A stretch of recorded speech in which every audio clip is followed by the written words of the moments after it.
మాయమంత్రాలు గల ఆవు మరియు రైతు. మనీష్ అని పేరుగల ఒక కట్టెలు కొట్టేవాడు ఉండేవాడు. అతను ప్రతిరోజూ అడవి నుండి కట్టెలు తీసుకుని వచ్చి బజారులో అమ్మేవాడు. దానివల్లే అతని ఇల్లు గడుస్తూ ఉంది. ఒకసారి అతను అడవిలో కట్టెలు కొట్టడానికి వెళ్ళాడు. అక్కడే అతనికి ఒక ఆవు కనిపిస్తుంది. ఆ ఆవును చూసి మనీష్ ఆలోచిస్తాడు, అరే, ఇది ఎవరి ఆవు? ఈ అడవిలో ఎందుకు తిరుగుతుంది? అడవిలో దీనికి ఏదో ఒక జంతువుతో ప్రమాదం ఉంటుంది. మనీష్ అలా ఆలోచించి ఆ ఆవు దగ్గరకు వెళ్తాడు. అలా దాన్ని ప్రేమగా చేతితో తన నుదురు మీద తిప్పుతాడు. ఒక చెట్టు కింద కూర్చొని ఇంటి నుండి తీసుకుని వచ్చిన ఒక రొట్టెను తను తింటాడు, మరియు ఇంకొక రొట్టెను ఆ ఆవుకు తినిపిస్తాడు. అలా కట్టెలు కొట్టి మనీష్ ఆవుతో పాటు ఇంటికి తిరిగి వస్తాడు.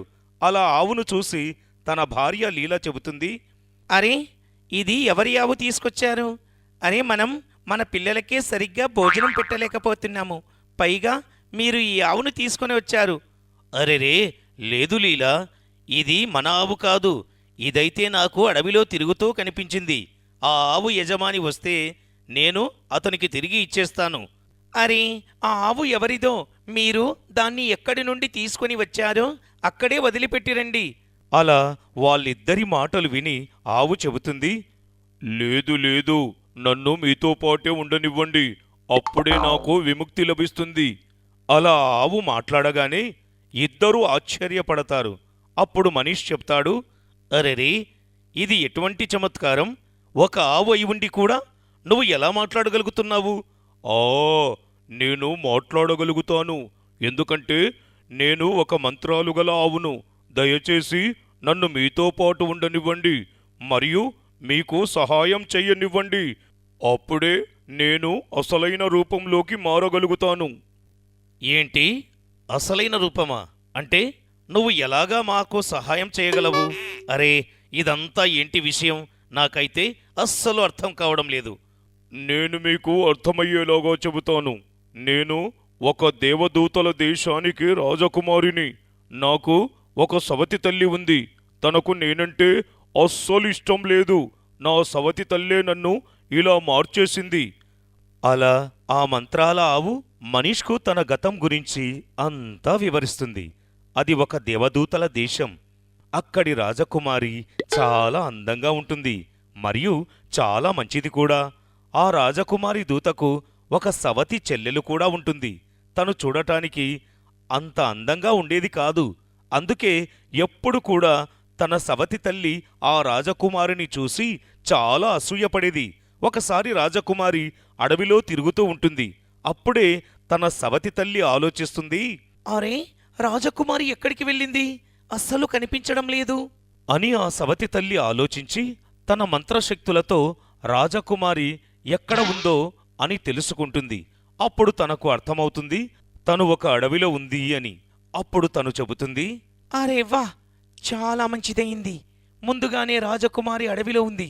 ఇప్పుడే తన అడ్డు తప్పించాలి. ఇదేం అంత పెద్ద విషయం కాదు. ఒకవేళ తను ఈ దేవదూతల దేశంలో లేకుంటే నా కూతురే ఈ రాజ్యానికంతా రాజకుమారి అవుతుంది. ఈ విధంగా ఆ సవతి తల్లి ఆలోచించి అడవిలోకి వెళ్ళి అక్కడ ఉన్న చెరువు నీళ్లలో ఏదో మంత్రం వేస్తుంది. అప్పుడు చెబుతుంది, అరే, ఇప్పుడు ఈ నీళ్లు తాగి ఆ రాజకుమారి ఏదో ఒక జంతువు రూపంలో మారిపోతుంది, మరియు ఎప్పటికీ ఇక్కడే ఉండిపోతుంది. సవతి తల్లి ఈ విధంగా చెప్పి నవ్వుతుంది. అక్కడ రాజకుమారికు చాలా దాహం వేస్తుంది. అప్పుడు తను ఆ చెరువు దగ్గరకు వెళ్ళి నీళ్లు తాగుతుంది. అంతే, ఆ నీళ్లు తాగగానే తను ఒక ఆవులాగా మారిపోతుంది. అప్పటి నుండి ఆ రాజకుమారి ఆ ఆవులా మారి అడవిలోనే ఉంటుంది. కాని ఒకసారి ఆ ఆవుకు ఒక సాధువు కనిపిస్తాడు. అప్పుడు ఆ ఆవు తన దుఃఖాన్ని అంతా చెబుతుంది. అప్పుడు ఆ సాధువు చెబుతాడు, అమ్మా, నువ్వు చింతించకు, నా ఆశీర్వాదం ఎప్పుడూ నీతోనే ఉంటుంది. నువ్వు ఏం చేస్తావంటే కష్టాల్లో ఉన్న ఎవరికైనా సహాయం చెయ్యి. నువ్వు నీ మంచి మనసుతో సహాయం చేశావే అనుకో, అప్పుడు నీ అసలీ రూపంలోకి మారిపోతావు. ఈ విధంగా ఆ మంత్రాలు గల ఆవు రాజకుమారి మనీష్కు తన కథ అంతా వివరిస్తుంది మరియు చెబుతుంది, అంతే, నేను అప్పటి నుండి మంచి వ్యక్తి కోసం ఎదురు చూస్తున్నాను. అప్పుడు నువ్వు నాకు కనిపించావు. అరే, భూమి మీదే కాదు, ఏ లోకాల్లో కూడా సవతి తల్లులు అందరూ ఇలాగే ఉంటారు.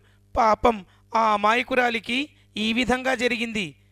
మరి మీరు చెప్పండి, మీకు ఏం కావాలి? నేను మీకు అన్నీ ఇస్తాను. ఒక మనిషికి ఏం కావాలి? ఒక మంచి ఇల్లు మరియు కష్టపడి పని చేయడానికి ఒక సాధనం కావాలి. మనీష్ అలా అనగానే మనీష్ ఇంటిని ఒక పెద్ద ఇల్లులా మార్చేసింది మరియు తనకు డబ్బులు సంపాదించడానికి కొన్ని ఆవులు ఇస్తుంది.